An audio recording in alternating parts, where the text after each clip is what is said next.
I am Keiji Shirai, the head of a Japanese NGO on the issue of anti-personnel landmines, and I have been working on this issue for more than 25 years.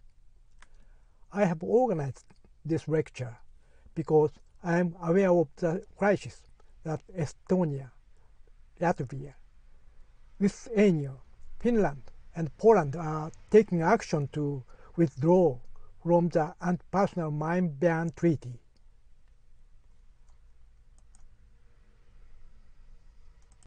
In this paper, I will analyze the movement to withdraw from the treaty from various perspectives. I will then present a proposal to stop it and urge the Japanese public to be aware of the situation. This is the first time that the country has announced its intention to withdraw from the Convention on the total ban on anti-personnel mines. Moreover, several countries have jointly announced their withdrawal. This is a critical situation for the Ottawa Convention. Other countries will also be affected. The following is a summary of the situation and the 5 countries that have announced their withdrawal from the Convention on the total ban on anti-personnel landmines just before World War II. Clearly, all countries were significantly influenced by Russia, then the Soviet Union. This map shows the relationship between the 5 countries and Russia. Lithuania and Poland don't appear to border Russia at first glance, but in fact they do. This is because there is a Russian exclave called Kaliningrad, which faces the Baltic Sea.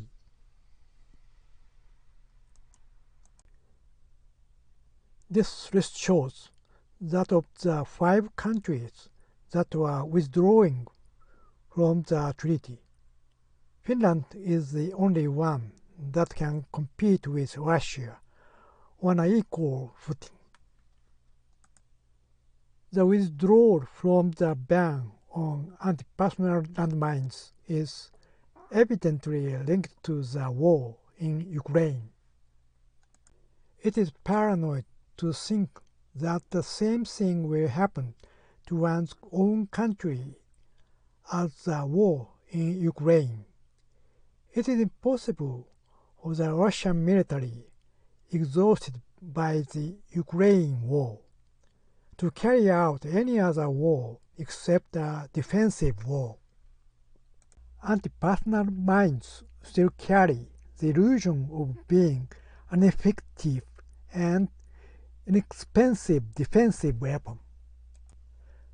When Lithuania withdrew from the Convention on cluster munition, it didn't attract the world's attention. The fact that anti-personnel mines were used extensively in the war in Ukraine made it seem unfair to the countries participating in the Anti-Personnel Mine Ban Treaty. In addition, the U.S. announcement of the provision of anti-personnel mines to a ban treaty participant, Ukraine, broke the understanding of compliance with the treaty. The use of anti-personnel landmines has resurfaced among the countries participating in the treaty, including the United Kingdom and Canada. Originally, this should have been condemned by the world. Some of the countries bordering Russia were concerned about a possible Russian invasion. They took advantage of the military's appeal for landmine defense to build support for withdrawing from the Convention on the total ban of anti-personnel landmines. We repeatedly appealed that anti-personnel mines pose a threat to civilians. Members of the ICBL sent out emails to parliamentarians of the withdrawing countries, calling on them to oppose the withdrawal resolution.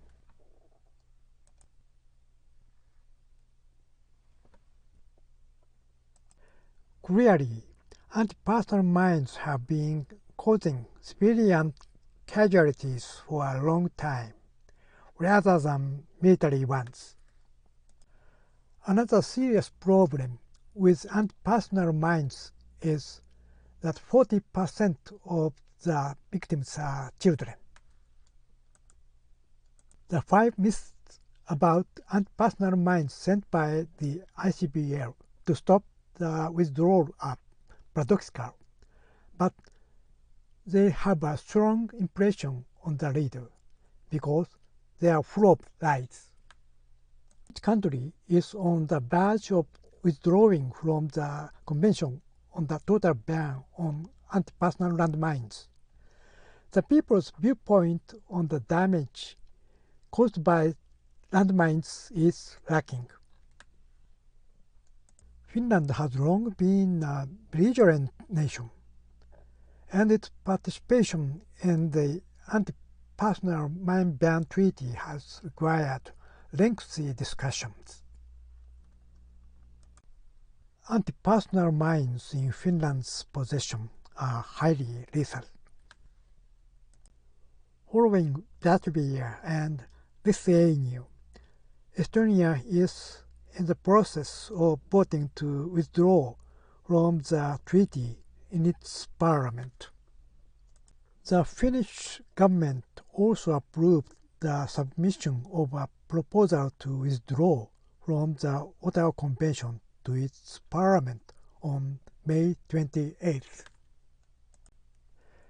The public needs to counter the manipulation of public awareness led by the military.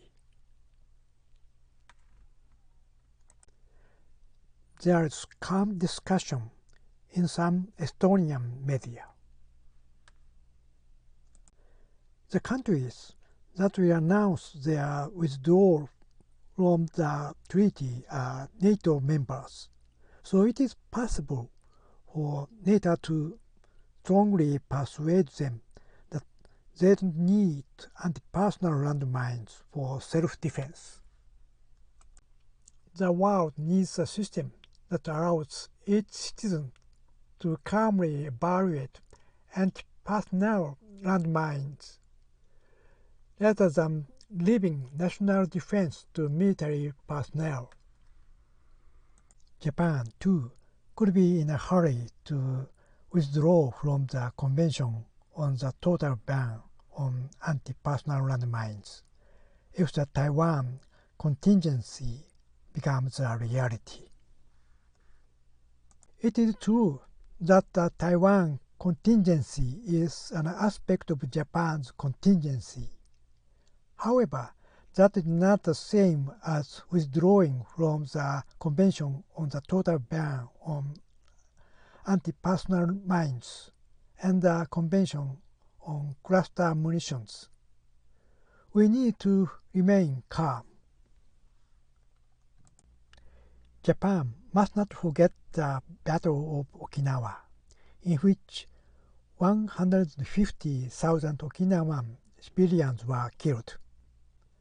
It is impossible to talk about the use of anti-personnel mines and cluster bombs, which will undoubtedly cause civilian casualties. It is important to reaffirm the common sense of anti-personnel landmines and not to take advantage of the propaganda promoted by the military, media, and government altogether.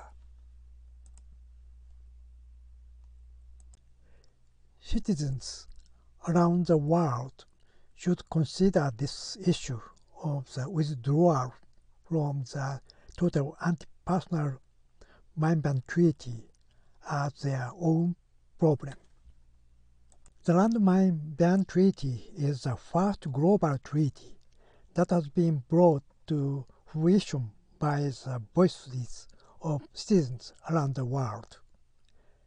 There is no reason why it should be overturned so easily. To eliminate the tragic problem of anti-personnel landmines, people around the world must work together to ensure the stability and continuity of the treaty.